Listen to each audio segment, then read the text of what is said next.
follows: a Christian debates a Muslim about reliability of the Bible. Thank you for watching. I did Matthew copy from Mark. I don't know. I haven't looked. I do know, but I have to get the resources. I'm not articulate. I haven't got a good memory. I'm 84 years old. So what they say is that 90% of Mark is in Matthew, verbatim. Right. Yeah. So my question is this: why is Matthew needing to take information from a man who wasn't, if he was there? Say there was a party last night at your local Greek restaurant, yeah? And you went. I didn't go. Then you come to me and ask me what happened at the party. Does that make any sense?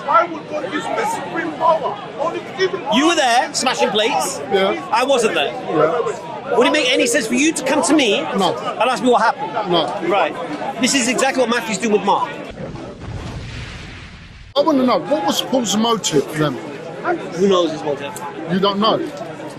So, Fame. it wasn't to do with money. Why not? Well, he wasn't gaining any money. He was helping the poor. How do you know? Because he would go around preaching. He wouldn't say, collect money. He was working for the high priest. He was a bounty hunter. He wasn't going around collecting money from anyone. He was getting paid to go and do things.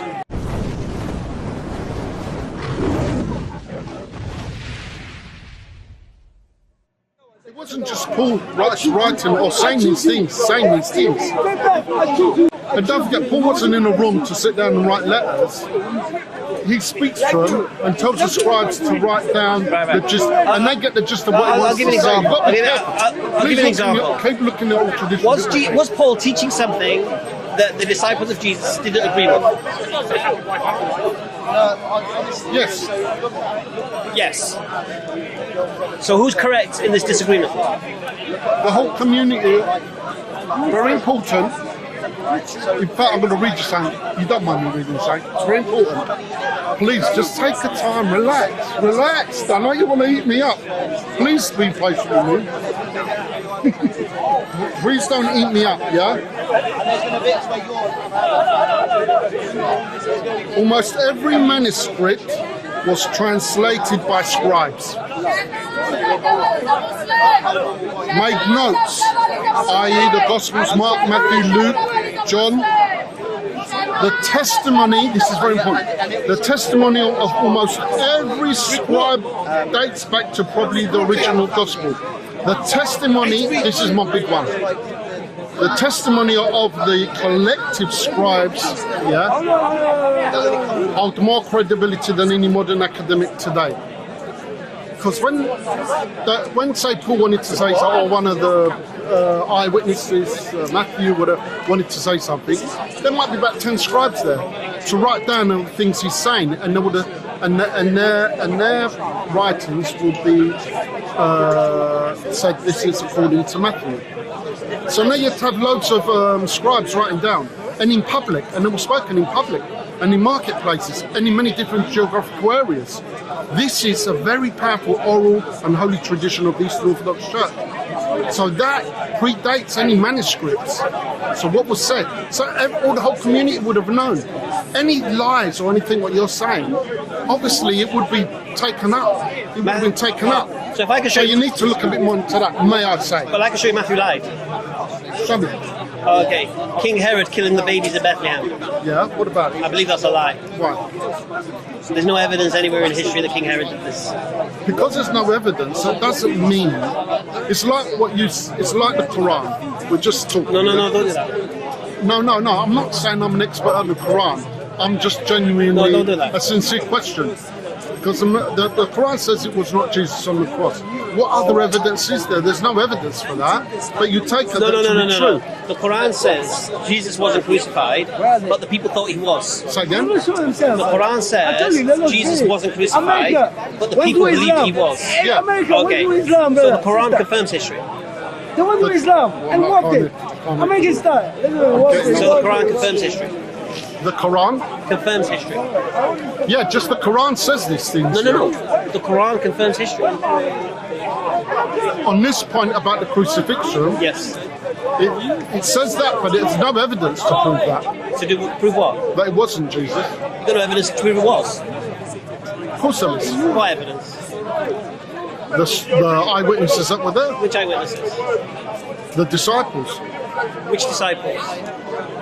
Matthew, Mark, They- Luke.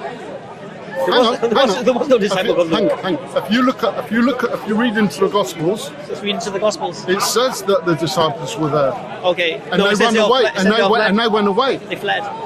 Say again? The disciples all fled. First thing. Yeah, stop there. Thank you. I know you're a gentleman, and usually you go 100 miles an hour.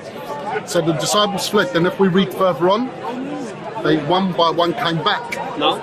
Please read it. I'm just not articulate or good memory. Okay. I'll make it easy for you.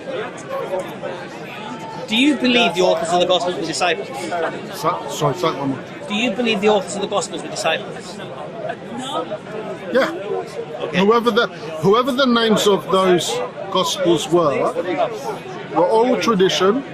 They were the ones that spoke and said those things, and the scribes wrote about them. Right. Wrote that down. So you believe Mark was a disciple of Jesus? No, he wasn't. He wasn't. No. It was Matthew. Yeah. Alright. Oh no, we're not debating. That's why I should say you get your Oh equal my say. God, well, I don't want to get into debates. I'm just a humble. Okay. I'm a- So was Matthew a disciple of Jesus? Yeah. Well, he was a tax collector. Okay. So the author of Matthew was Imagine all those. Sorry, I want to cut you off. Colin, you carry your point. So imagine Matthew, for example. He knew loads of people, loads of households, going around loads of households. Everyone knew him. So then he speaks what he saw, what was there. And loads of scribes in public. The key thing is it was in public. Why That's did, how- why did Matthew copy from Mark? 1 minute, let me say. So in public, Yeah. he spoke. So all them scribes who wrote down all what Matthew said. Right. Why did Matthew copy from Mark? I don't know.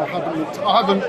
I do know, but I have to get the resources. I'm not alright. articulate. I haven't got a good memory. So what they I'm say- 84 so what years they say, old. so what they say is that 90% of Mark is in Matthew, verbatim. Right. Yeah. So my question is this: why is Matthew needing to take information from a man who wasn't, if he was there?